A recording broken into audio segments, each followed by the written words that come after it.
I want to repeat this in very simple and very clear terms. As I say it, if you use it, that is heavy English. Categorically, it's heavy English. I'm using the words in very simple terms and very clearly. That we went to meet the president on his invitation. Yes. Let me make it very clear. The president invited us to go and meet him as NRM independents who expressed that intention to go as runners independents. And he has given us a go-ahead to stand as independents. I cannot be clearer than that. In his go-ahead, he has provided some guidance. And this is the guidance. If you are coming from a constituency where there is a strong opposition candidate, he has advised that the independents sit with the flag bearers and resolve the issue of one of them standing. In his view, he would prefer to have the flag bearer to continue. But he just advised. Where there is no strong opposition or none, he says he's just going to observe. He will not be involved. He'll just let you people sit down there, sort out yourselves, knowing that whoever wins is actually. Eremiyaga nzomu kuba kulembeddwa ssentebe waffe Honorable Anthony Essenu n'ababaka nga bwe mutulaba ne tugenda okusinkana chairman waffe President Museveni Arua. Njagala okutwala omukisa guno okumusiima President kubanga yasobodde okutuyita ate ng'ekyabadde ekikulu nakkiriza kya ababaka ba Parliament abange abali mu NRM bwe nga muvuganya mu NRM sirina buzibu nammwe yatukkiriza ate ng'ekibaddewo balabika babadde bamutaddemu akagamba nti ababaka ba independent bagenda kulekulira kyovuddala twatuuse netusanga abaavaamu edda ate be babadde baliyo okwaniriza ate ffe abakyali mu nsiike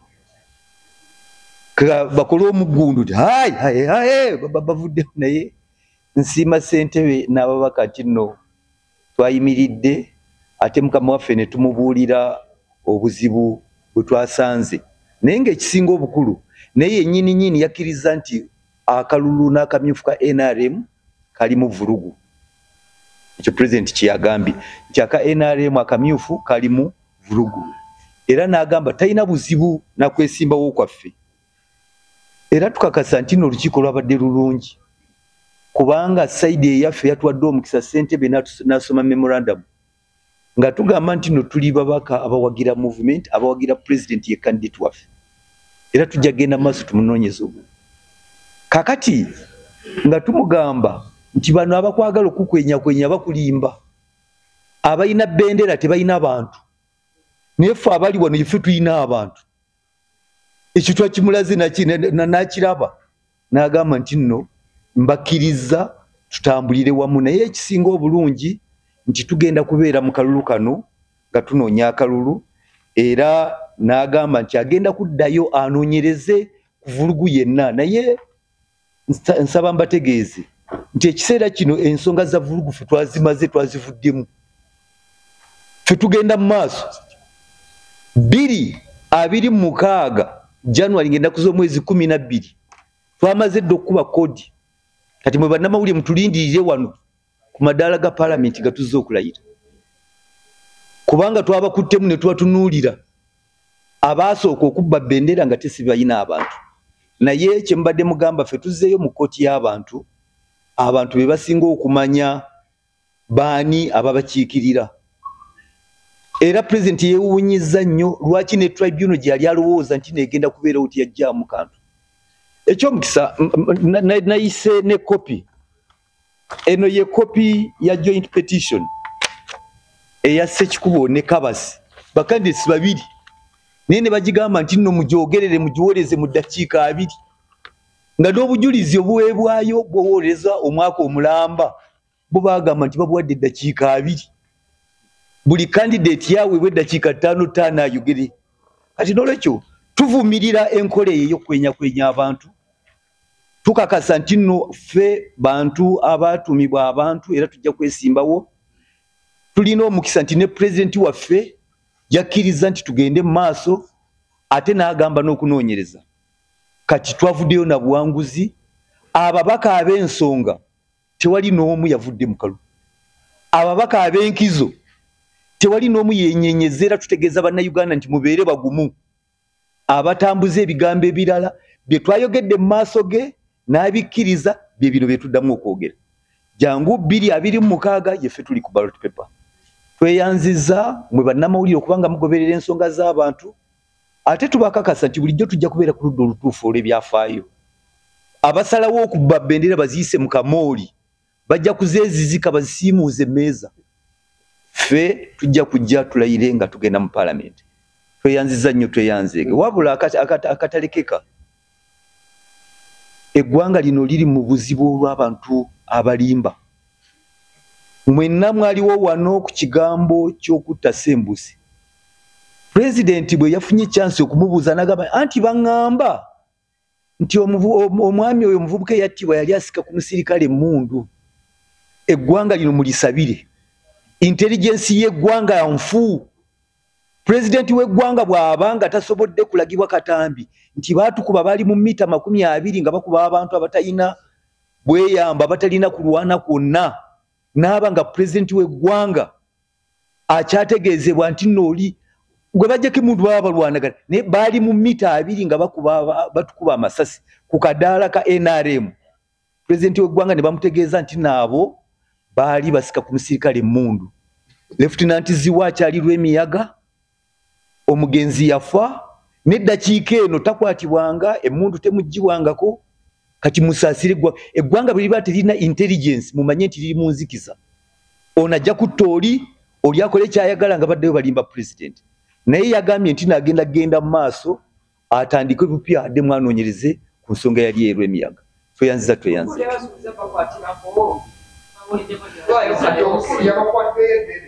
Tetwagenze na kusuubizibwa kukwatirwako, twagendedde ku principle yabaddewo nti naba independent NRM yabaganye okwesimbawo, era kyekyo n'atukanya nti nno mugende mu maaso. Okwo kwe kukwatirwako okw'amaanyi, kubanga ng'abali ku NRM tetwagenze nti tugenze n'akabba kw'essente atuteeremu, nedda. Era twakwataganye naye mugalo tumugamba nti sebo wangaala naffe katugende tuwangule. Kyekyo kyasembyeyo bulungi. Era n'agamba nti mbasabidde sijja kubalwanyisa, kambasabire kubanga mwalimu emivuyo mingi. Honorable, ddala Pulezidenti yagambye nti mwalimu emivuyo mingi gye yamanya. Mbasabidde mugende mu maaso muwangule. Ko naffe ntigenda mu maaso okole ki? Owangule. My name is Basil Bataringaya Rwankwene. Back home I'm called Omwonyo Gwentunguka, the sort of development. So the short name is Omwonyo. I want to thank our chair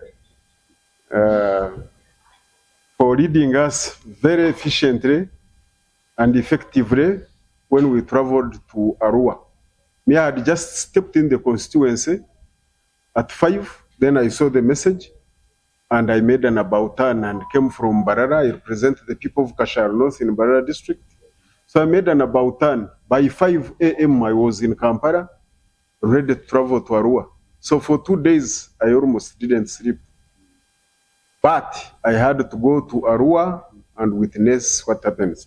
So first of all, thank you very much for leading us. Secondly, thank you very much, General Yoweri Kaguta Museveni, for recognizing that we have been with you. Personally, I have been with you since 1980. Thank you, Chair. Thank you, colleagues and the media. My name is Dr. Emmanuel Otala, Member of Parliament for West Pudama South Constituency, Toro District. And I'm happy to be here this morning, and I thank you, members of the media fraternity, for turning up to listen to us. Let me begin by expressing my appreciation to His Excellency, the President of Uganda, for according us an opportunity to meet with him and to discuss the challenges that we have faced as NRM members of parliament who went through a very rough primary, and we unfortunately lost to our colleagues. I want to say that His Excellency the President is very much aware of what transpired during the primaries. He is fully aware, he has been briefed, and these days when you hear him talk about how the primaries were conducted, there is the common word that he uses, which is called okutokoza. For those of us who didn't know this word, we have now come to know what it means, and that means the NRM primaries were polluted. Pollutants entered the primary. And in worst case scenarios, he has said where the pollutant was so serious, the best is to pour out your milk, your cup of milk. But because he recognizes that there were pollutants in the NRM primaries, he has offered us an opportunity to go back to our people, the people who hold the fundamental right to choose the leader whom they want, namely our citizens down there, the voters, to make a decision. And I think this is a very fatherly decision, recognizing that there were pollutants that affected the primary. And so, since the tribunal was the final court that limited us, we could have opted to appeal further. He himself, as the chairman of the party, has now given us the opportunity to go ahead and contest. And I want to appreciate him for his observations, but ensuring that in accordance with his original fight. You see, the president went to the bush to fight electoral malpractices, and he would be the last person to curtail justice from prevailing. And so I'm very happy that when we visited the president, he said, yes, consider the party first, but in situations where you are contesting NRM, all of you are NRM, let the people decide. And this was magnanimous, and I want to thank him for that. I want to assure my people back in West Budama South that I have listened to your voices. I have made serious considerations, and after careful thought, I am definitely coming back, and I know victory will come to our side. Each one of us here has a unique story to tell. But particularly, if I can tell you about mine, it is just outrageous. And I want to say that, we are ready to go to the field. And we are bringing victory to the NRM family. Because all of you know that we are still NRM members of parliament until May next year. And we are mobilizing for the president. And we want him to win. And there is already a precedence that the NRM signs MOU with the independent-leaning members. So we are going to work very hard to ensure victory comes to our house. Thank you very much for listening. Ye bus. Where your bus? Oba simbo yona einachi? Elina ya pate yona. Tosola gikozesa kuba already pate ba yakola ki? Yagitwala era ne electoral commission yatuwa simbo ze tulina okukola ki? Kozesa kati nganze mu constituency bampita Ronaldo, mumanyi Ronaldo wachi wa mupiira, so nokutambula naki n'omupiira. Wali agambye ku nsonga ya tribunal tujidde mu Luganda. Ekisooka omuntu ogamba nti lwaki muli wano muli batono, just to kubagamba ekikulu kye mwagala si namba yaffe bungi wabula biki byabadde mu meeting si kyekyo era mubifunye ne twandibadde 10 era 360 be bandikoze eki bandyogedde era be boogedde byebyo bye twayogedde nani ne president. Ekyokubiri ensonga ya tribunal, president yateekawo tribunal abaasola ne batwalayo okwemulugunya kwabwe.